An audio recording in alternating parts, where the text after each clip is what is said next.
Hello मेरे प्यारे साथियों, आप लोग का बहुत बहुत स्वागत करता हूं आपके अपने यूट्यूब चैनल शिक्षा लो 2.0 पर। तो साथियों, आज हमारी 20 दिसंबर 2023 के हमारे जितने भी करंट अफेयर्स के प्रश्न बने हैं उनके ऊपर हम इस वीडियो में डिस्कशन करने वाले हैं। साथियों, वीडियो को आपको पूरी वॉच करना है, वीडियो को स्किप नहीं करना है। ठीक है साथियों, चलिए बढ़ते हैं प्रश्नों को। इससे पहले आप लोग अगर हमारे वीडियो को पहली बार वॉच कर रहे हो तो हमारे चैनल को सब्सक्राइब कर लें, बेल आइकन को ऑल पर प्रेस कर लें ताकि हमारे आने वाले ऐसे हेल्पफुल वीडियो आप तक जरूर पहुंच सके। ठीक है साथियों, और मैं प्रश्नों को और बढ़ने से पहले मैं आपको बताना चाहूँगा कि हमारे सभी प्रश्न होंगे जो कि सभी आगामी परीक्षा में आने वाले प्रश्न होंगे। साथियों, इन्हीं में से आपके जो कि आगामी परीक्षा में प्रश्न पूछे जाएंगे। और अगर आपने हमारे वीडियो को ध्यानपूर्वक देखा है, सारी वीडियो को वॉच किया है, तो आप करंट अफेयर के प्रश्नों को सभी को हल कर ही आओगे। ठीक है साथियों, चलिए बढ़ते हैं प्रश्नों की ओर। ये रहा आपका पहला प्रश्न, हाल ही में गोवा मुक्ति दिवस कब मनाया गया है? तो साथियों, अभी हमने 19 नवंबर को गोवा मुक्ति दिवस मनाया है। ऑप्शन नंबर आपका फर्स्ट वाला बिल्कुल करेक्ट आंसर हो जाएगा, ये आपको याद रखना है। ठीक है साथियों, चलिए अब इसकी हम थोड़ी डिटेल में बात कर लेते हैं। तो गोवा दमन और दीप मुक्ति दिवस भारत में हर साल 19 दिसंबर को मनाया जाता है। गोवा मुक्ति दिवस गोवा को पुर्तगाली शासन से मुक्त करने वाले भारतीय सशस्त्र बलों की स्मृति में मनाया जाता है। साथ ही इस दिन भारत यूरोपीय शासन से पूर्ण रूप से मुक्त हुआ था। ठीक है साथियों, उम्मीद करता हूँ आप लोगों को पूरी इन्फॉर्मेशन मिल चुकी होगी। और साथियों, अगर आप लोगों को कोई भी डाउट रहता है प्रश्न से रिलेटेड तो आप हमारे कमेंट बॉक्स में कमेंट कर सकते हैं, आपको कमेंट का रिप्लाई हम तुरंत देंगे। ठीक है, चलिए बढ़ते हैं दूसरे प्रश्न की ओर। ये रहा हमारा दूसरा प्रश्न, हाल ही में कुशल मजदूरों की रक्षा के लिए एनएसडीसी किसके साथ एमओयू पर हस्ताक्षर किए हैं? तो साथियों, अभी अपनी सऊदी अरब, ऑप्शन नंबर आपका तीसरा वाला सही जवाब होगा।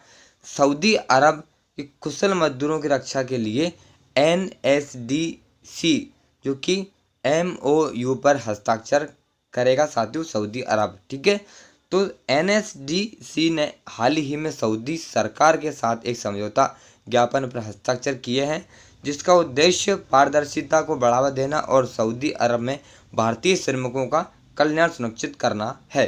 ठीक है साथियों, चलिए आगे बढ़ते हैं हमारे अब तीसरे प्रश्न की ओर। ये रहा हमारा तीसरा प्रश्न, हाल ही में किसने पहली बार विजय हजारे ट्रॉफी का खिताब जीता है? तो साथियों, अभी हमारे हरियाणा सरकार ने, ऑप्शन नंबर आपका दूसरा वाला बिल्कुल करेक्ट आंसर हो जाएगा। हरियाणा ने जो कि पहली बार विजय हजारे ट्रॉफी का खिताब जीता है, ऑप्शन नंबर आपका दूसरा वाला बिल्कुल सही जवाब होगा। ठीक है, तो फाइनल मुकाबले में हरियाणा ने राज्यसभा को 30 रन से मात दी है। हरियाणा क्रिकेट टीम ने विजय हजारे ट्रॉफी 2023 अपने नाम कर ली है। वनडे फॉर्मेट के इस बड़े घरेलू टूर्नामेंट के फाइनल मुकाबले में हरियाणा ने राजस्थान को 30 रन से हराया है। ठीक है साथियों, हरियाणा ने राजस्थान को कितने रनों से हराया है? तो 30 रनों से हराया है। इस प्रकार के हमारे प्रश्न बन सकते हैं साथियों। आप लोगों का पूरा प्रश्न ध्यानपूर्वक पढ़ना चाहिए और प्रश्न किसी प्रकार का आ सकता है। ठीक है साथियों, चलिए बढ़ते हैं हमारे चौथे प्रश्न की ओर। ये रहा आपका चौथा प्रश्न, हाल ही में भारतीय सशस्त्र बलों को कहाँ गोल्डन आउल पुरस्कार से सम्मानित किया गया है? तो साथियों, अभी अपने श्रीलंका, ऑप्शन नंबर आपका तीसरा वाला करेक्ट आंसर हो जाएगा। श्रीलंका को भारतीय सशस्त्र बलों को गोल्डन आउल पुरस्कार से सम्मानित किया गया है साथियों। ऑप्शन नंबर आपका तीसरा वाला सही जवाब होगा। चलिए आगे बढ़ते हैं, इस प्रश्न की डिटेल में बात करते हैं। तो साथियों, भारतीय सशस्त्र बल के अधिकारियों को DSCSC श्रीलंका में गोल्डन आउल सम्मान भारतीय सशस्त्र बलों को उनके उत्कृष्ट प्रदर्शन के लिए प्रतिष्ठित गोल्डन आउल पुरस्कार से सम्मानित किया गया है। ठीक है साथियों, चलिए आगे बढ़ते हैं हमारे नेक्स्ट प्रश्न की ओर बिना देरी किए हुए। ये रहा आपका पांचवा प्रश्न, हाल ही में IPL इतिहास के सबसे महंगे खिलाड़ी मिचेल स्टार्क को किस टीम ने खरीदा है? तो साथियों, अभी हमारे IPL के सबसे महंगे खिलाड़ी मिचेल स्टार्क जी को साथियों अभी हमारे कोलकाता नाइट राइडर्स टीम ने खरीदा गया है। ऑप्शन नंबर आपका दूसरा वाला बिल्कुल सही जवाब होगा। ये आपको ध्यान रखना है। ठीक है साथियों, तो आईपीएल ऑक्शन 2024 के दौरान सबसे महंगे खिलाड़ी मिचेल स्टार्क रहे हैं, जिन्हें कोलकाता नाइट राइडर्स ने 24 करोड़ रुपए से ज़्यादा की कीमत में खरीदा है। इस तरह वो आईपीएल इतिहास के सबसे महंगे खिलाड़ी बन गए हैं। ठीक है साथियों, चलिए आगे बढ़ते हैं छठे प्रश्न की ओर। ये रहा आपका छठा प्रश्न। हाल ही में किस राज्य सरकार ने 57 साइबर अपराध पुलिस स्टेशन खोलने की मंजूरी दी है? तो साथियों, अभी हमारी जो कि उत्तर प्रदेश सरकार ने साथियों 57 साइबर अपराध पुलिस स्टेशन खोलने की मंजूरी दी है। ऑप्शन नंबर आपका फर्स्ट वाला बिल्कुल सही जवाब होगा मेरे साथियों, ये आपको ध्यान रखना है। ठीक है, चलिए आगे बढ़ते हैं, इस प्रश्न की डिटेल में बात करते हैं साथियों। तो उत्तर प्रदेश में साइबर क्राइम के बढ़ते मामलों को देखते हुए योगी आदित्यनाथ सरकार ने राज्य के 57 जिलों में साइबर क्राइम पुलिस स्टेशन शुरू करने का निर्णय लिया है।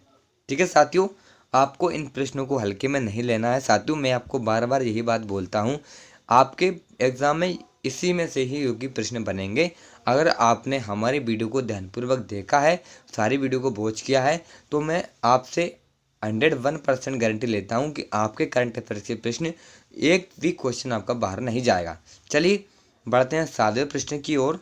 ये रहा आपका 7वां प्रश्न।